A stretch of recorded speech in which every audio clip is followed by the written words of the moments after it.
What up, Kent? Good morning. Hey, good morning. Hey, Shai. How are you, bud? Good. So are you excited to answer the 40 questions today in this beautiful sunny San Diego? Absolutely. All right. So what were you doing before I got here? I worked out, I ice bathed, I saunaed, I prayed. Now it's getting the girls ready to go to school. I made some grilled cheese, poured some cereal, and you'll see the mayhem when we go inside. Nice. Is that how a typical day starts with you? Pretty much, yeah. If I don't go to surf, I work out here and do everything else. Morning, Dada. Hi, baby.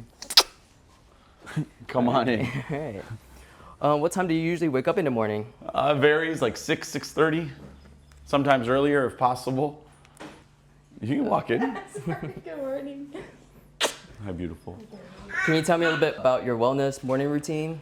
So I try to work out in the morning, calisthenics or the gym at the office or surf, sauna, ice bathe, and then it's stuff in the kitchen. 32 ounces of water with honey and lemon, 32 ounces of celery juice, and then my wife makes us a heavy detox metal smoothie. So what do you normally eat to start your day? I have so much fluids that I don't really eat in the morning.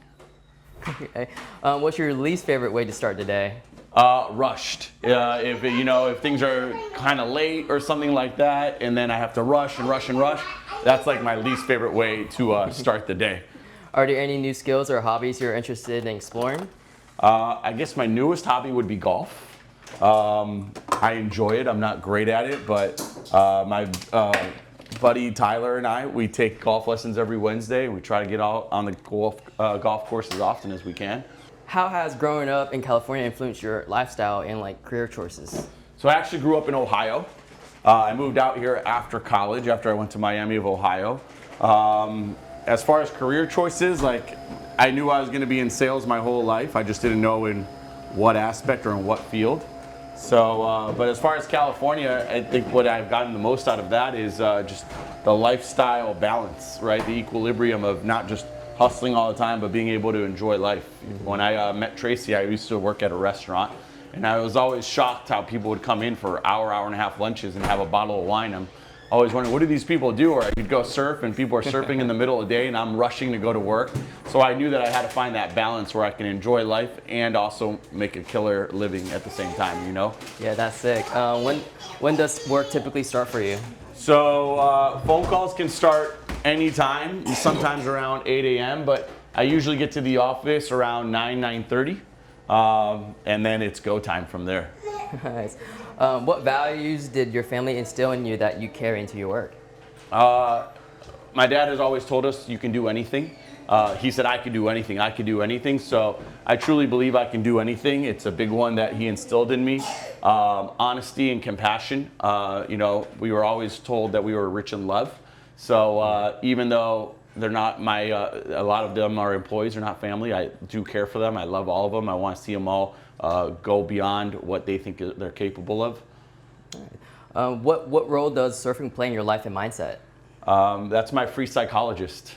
So it's my time to get away and just look out at the horizon and surf and just me time. I don't do it as often as I once did, but looking to get back into it and get out in the water at least multiple times a morning, or a week, excuse me. What a life. What is a book or movie that has profoundly affected your view on life? Probably Hal Elrod, The Miracle Morning. I'm laughing because what movie did we watch when you first started sales? Was it Boiler Room? Oh, Boiler Room. So that was more just like sell. But as far as profound, I would say The Alchemist and Hal Elrod, The Miracle Morning. Nice. Who or what motivates you to get up in the morning and do all the things you do during the day?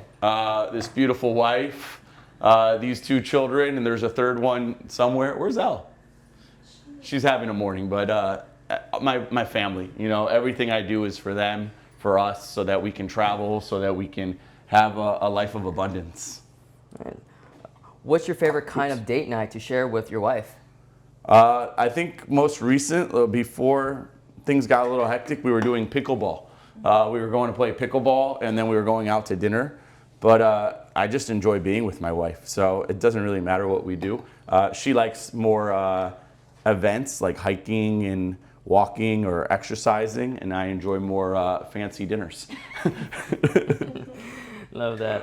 How do you approach being a father and husband while managing a busy career? I try and spend as much time as I possibly can with them in the morning. I love when they come to visit me at the office. That happens once or twice a week at least. And then, come here, love. No? And then evening times is for them. Try and not be on the phone like I once was at night. You know, I'm lucky that we have amazing staff to do that. So I can be present with them at night. And then the weekends is for them. Yeah. What inspired you to venture into the world of sales and personal development? I think my whole life I've been told I should go into sales. You know, I've always been a talker. I've always loved the stage. I love attention.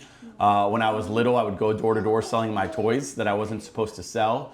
I did magic. I did balloon animals. As a kid, I DJ'd bar and bat mitzvahs and weddings in high school.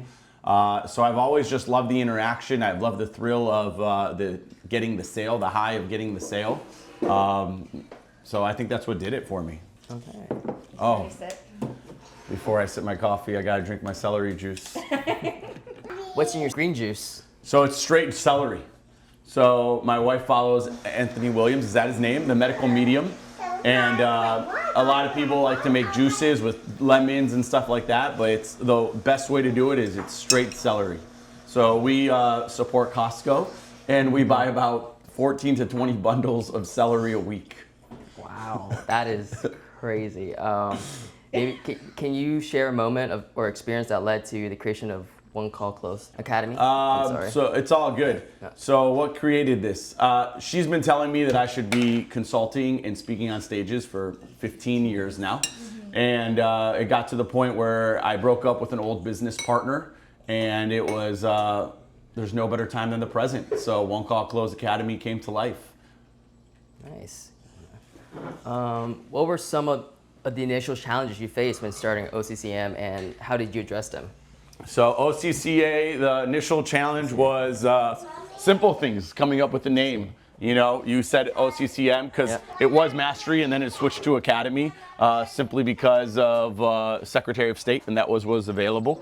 And then branding, and I think what a lot of people face is just having the confidence to just go out and do it more than anything. Yes. How do you define success in your industry, and do you believe you achieved it? I believe I am achieving it. I don't think there's ever an end to it. But to me, success is one, being happy, being fulfilled, being able to sleep at night with what you're doing, knowing that you're doing good, and seeing how many people are affected by OCCA, and watching guys that, you know, once made 40, 60 grand, now making over $200,000 a year. Even though it's on their skill, I take a lot of credit for it. More than anything, I take a lot of pride for it. And that's what fuels me, is to take a lot of ordinary people and make them extraordinary. Oh, wow. Okay. Can you discuss a professional failure or setback, and what'd you learn from it? I would say the biggest one was the recent breakup with my old business partner. And that was tough. It was 9 years working together. And, you know, all of a sudden the rug was kind of pulled out from under me. But I learned a lot about documentation, proper paperwork, making sure that you have a business partner that you align with, making sure that everyone knows what their role and their duty is, so everyone's accountable for what they're doing. And I also learned that it's not all about work, and there's got to be a little bit of a balance. What is a professional achievement you are most proud of? Professional achievement I'm most proud of would be right now with OCCA. We are my biggest client right now is Title Remodeling, and you know, they started in late May, and now they went from doing, you know, $500,000-$600,000 a month to they're about to do close to $3 million in sales this month. So the system works, the training works, as long as you find people that are motivated and willing to do their half of what you ask them to do. How has the sale industry changed since you started, and where do you see it going? So, I mean, technology has definitely been there. There's a lot of people trying to sell leads. There's a lot of people trying to do stuff online. But I still teach people to door knock, and there's nothing there's no faster return than knocking on doors. You can go knock on doors today and be sitting at someone's kitchen table tomorrow, versus you can put a billboard somewhere or you can do SEO, and no one can really give you a quantifiable return on investment. No one can tell you how many leads you're gonna get. No one can tell you when the phone's gonna ring. So I think technology is there, but I love the old school. What are the core values of OCCA, and how do they reflect your personal values? So honesty, integrity, that's for sure. Empowering people to be their best version of themselves, with teaching people not just sales, but morning routine and journaling and meditation and ice baths and sauna, and just prime people to get rid of their limiting beliefs so that they can be the very best version of themselves. I think that's like my number one thing, that I like to take people and not just worry about the sales part of it, but worry about people as a whole. Nice. How do you stay motivated and continue to innovate in your field? I'm in masterminds. I think, you're the sum of the people you spend the most time with, but you got to do that with intentionality, right? Because I spend a lot of time with 3 little girls under 10 and a wife, and none of them work, right? So you got to then go out and seek people that you want to be like. So I'm part of Legacy Wealth Academy. I'm part of the Door-to-Door Experts with Sam Taggart. And those people really fuel me because you see what's possible. There's a lot of people in the industry that, have billion-dollar companies. So that really fuels me to keep going and reach for the stars.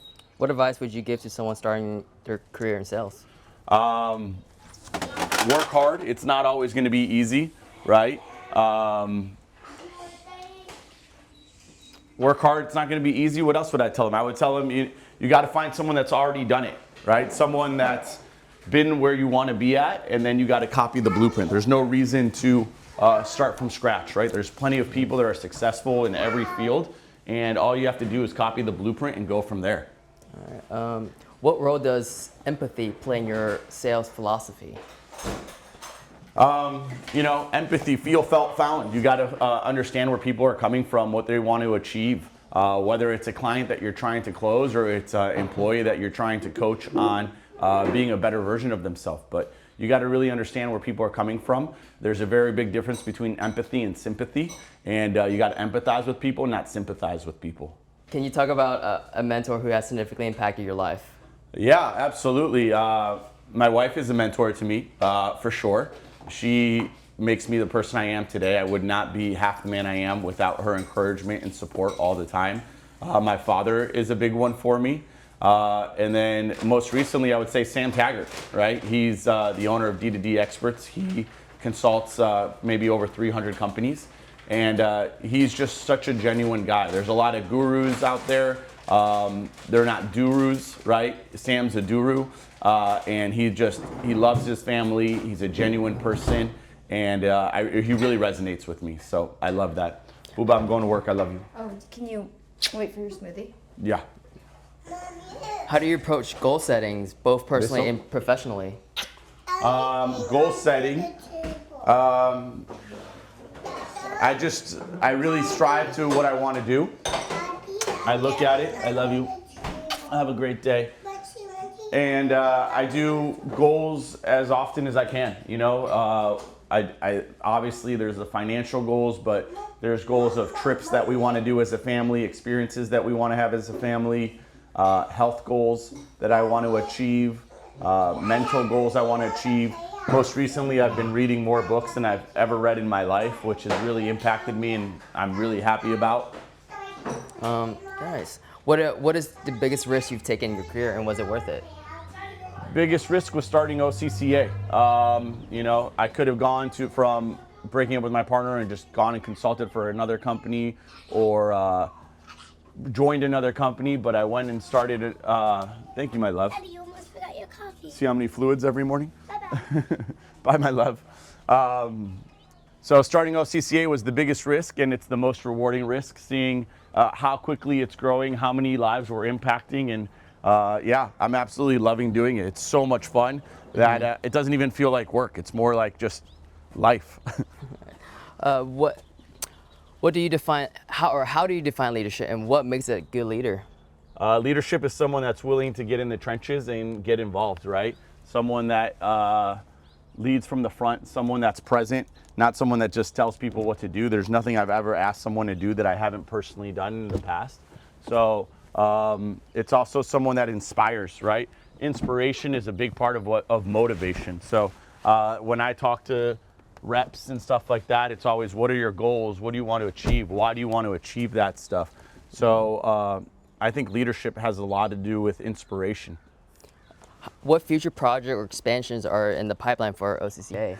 Right now, I want to gain more clients, right? One of the biggest things I want to do is start doing live events, bringing people to the office and doing, 20, 30 people weekend trainings, teach people the entire process of what is a one-call close academy. How do you get leads? How do you close the leads? How do you generate income and take your business to the next level? So I want to do that for both reps and for business owners.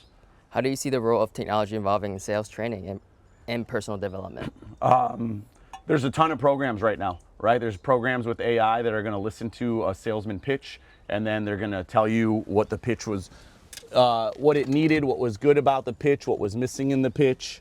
There's a lot of video libraries and stuff available to people. So there's a lot different technology coming out, and I'm just learning about it. But I think one of the big ones is just ChatGPT. People writing their scripts and improving their scripts, I should say, and getting some feedback. What personal goals do you have for the next 5 years? Personal goals for the next 5 years. The immediate goal, we're going to build this house. So I'm very excited to build this house, to start doing live events like we talked about. That's a big one for me. To start the digital library of content for OCCA, and hopefully help Title Remodeling open up various offices either in California or in and out of California. What is a dream project or collaboration you wish to pursue? Dream project would really involve being on stage, right? Getting in front of big, large corporations and inspiring and motivating people to be better salesmen. In what ways do you hope to impact the sales industry in the coming years? I hope to rise, the ethicalness of sales, right? A lot of people do sales, but they don't do it in an ethical way. So I want to teach people how to sell and be ethical and increase their profit at the same time. How do you want to be remembered in both your personal and professional life? I want to be remembered as a giver, someone that cared for their people, someone that led with their heart first, and that really inspired people to transform their lives for the better. What advice would you give to your younger self with the knowledge you have now? Just do. Stop overthinking things. A lot of people wait to plan everything out. I would tell people just go and get busy and figure it out as you go along. All right. What message do you want to lead the future generations of sales professionals and entrepreneurs? I would say that's the similar one, right? You don't have to have it all figured out. You just have to start and do it with pride, do it with the right people, and do it ethically. Awesome, Ken. Hey, I appreciate you coming over this morning. I really got to get to the office, so we'll catch up soon. All right, sounds good, man. Thank you you for answering these questions. Absolutely. All right, see you soon.